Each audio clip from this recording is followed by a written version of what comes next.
कि आज ये भारत के गौरव का प्रतीक, भारत के हिंदुओं के प्रतीक राष्ट्रीय स्वयंसेवक संघ का भी स्थापना के 100 वर्ष पूर्ण हो रहे हैं। आज पूरे हुए हैं।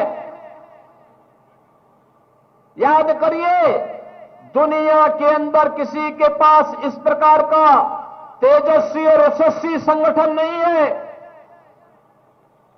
जिसने सत्ता के दम पर, बल पर नहीं, बल्कि अपनी मेहनत से, अपने पुरुषार्थ से, अपनी बुद्धिमत्ता से, बिना किसी के सहयोग से समाज को खड़ा करके विपरीत से विपरीत परिस्थितियों में समाज को संबल दे करके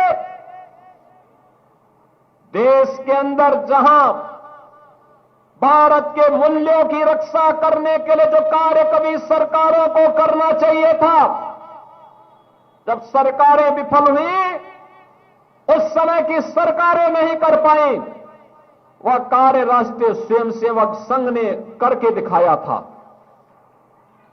देश के विभिन्न भागों में केवल संगठन खड़ा करना ही नहीं, सेवा के प्रकल्पों के माध्यम से, शिक्षा के माध्यम से, स्वास्थ्य के माध्यम से, आपदा के दिनों में सेवा के कार्यों के माध्यम से, तो समाज जोड़ने का कार्यक्रम, विशुद्ध समाज को जोड़ने का एक अभियान मात्र नहीं होता, सेवा भी उसका एक पक्ष होता है, शिक्षा भी उसका एक पक्ष होता है, संस्कृति भी उसका सबसे सशक्त पक्ष होता है।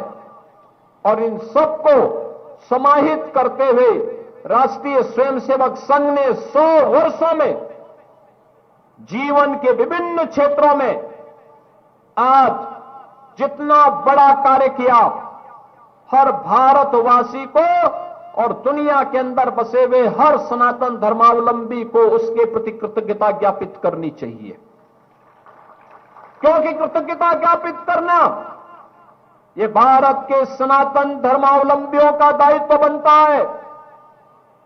यह हमारा धर्म भी है, क्योंकि सनातन की यही पहचान है कि अगर किसी ने हमारे प्रति कुछ योगदान किया है तो उनके योगदान के प्रति कृतज्ञता ज्ञापित करना ही सनातन की सही पहचान है। यही हमारी सही पहचान है। और राष्ट्रीय स्वयंसेवक संघ ने यही कार्य किया था लगातार 100 वर्षों से।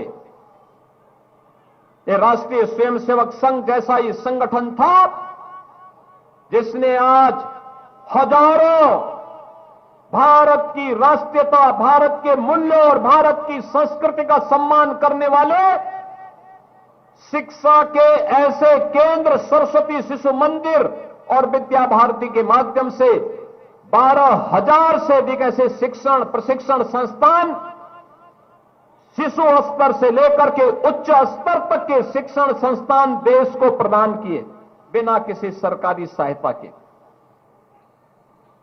से हजारों की संख्या में स्वास्थ्य के प्रकल्प दिए। भारत की संस्कृति और भारत के मूल्यों पर आधारित कार्यों को आगे बढ़ाया। श्रमिकों को राष्ट्र निर्माण के कार्य के साथ भारतीय मजदूर संघ लगा हुआ है। वनवासी क्षेत्रों में श्री राम वनवासी छात्रावास के माध्यम से अपने गिरिजनों को, जनजातीय समुदाय को जोड़ने का कार्य, उन्हें आगे बढ़ाने का कार्य, उनके जीवन में परिवर्तन करने का कार्य हो रहा है। तो देश के अंदर हर एक क्षेत्र में जो कार्य हुआ है, समाज जीवन में, संस्कृति के जीवन में, गोरक्षा के लिए और दुनिया के लिए जो असंभव था, अयोध्या में मर्यादा पुरुषोत्तम भगवान श्री राम के भव्य मंदिर का निर्माण का कार्य करके भी दिखा दिया। संकल्प की ताकत क्या होती है, एकता की ताकत क्या होती है। अयोध्या में राम मंदिर का निर्माण उस ताकत का एहसास कराता है, हमारे संकल्प शक्ति का एहसास कराता है। हम सबका दायित्व बनता है। याद करना,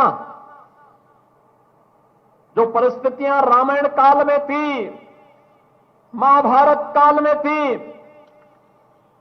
नाम और परिस्थितियां बदल गई होंगी, लेकिन उस प्रकार के पात्र दूसरे रूप में आज भी मौजूद हैं, आज भी मौजूद है।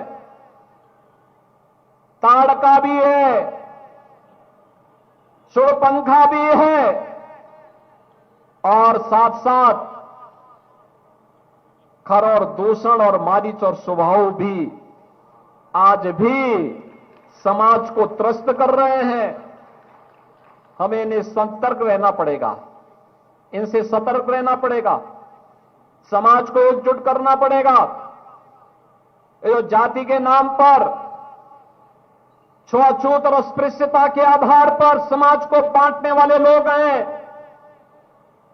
ये वही लोग हैं जो पूर्व जन्म में किसी ताड़का, किसी मारीच और किसी शूर्पणखा के सहयोगी रहे होंगे। उस समय भी उन्होंने बांटने का काम किया था। उस समय भी सनातन धर्म के खिलाफ वे लगातार कार्य करते रहे।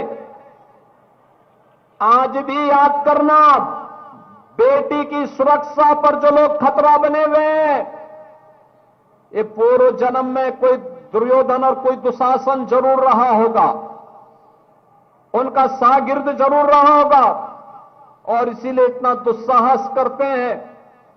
समाज को इन सब के प्रति सतर्क रहना पड़ेगा। याद करना, सनातन धर्म केवल एक उपासना विधि नहीं, ये संपूर्ण मानव यानी मानव ही नहीं, जीव कल्याण के साथ साथ चराचर जगत की सुरक्षा की गारंटी भी है। चराचर जगत के सुरक्षा की गारंटी। अगर इस चराचर जगत को सुरक्षित रखना है, संरक्षित करना है, अनंत काल तक इसकी व्यवस्था प्रकृति के नियमों के अनुरूप ही चले, तो सनातन धर्म की व्यवस्था पर हम सबका विश्वास होना चाहिए।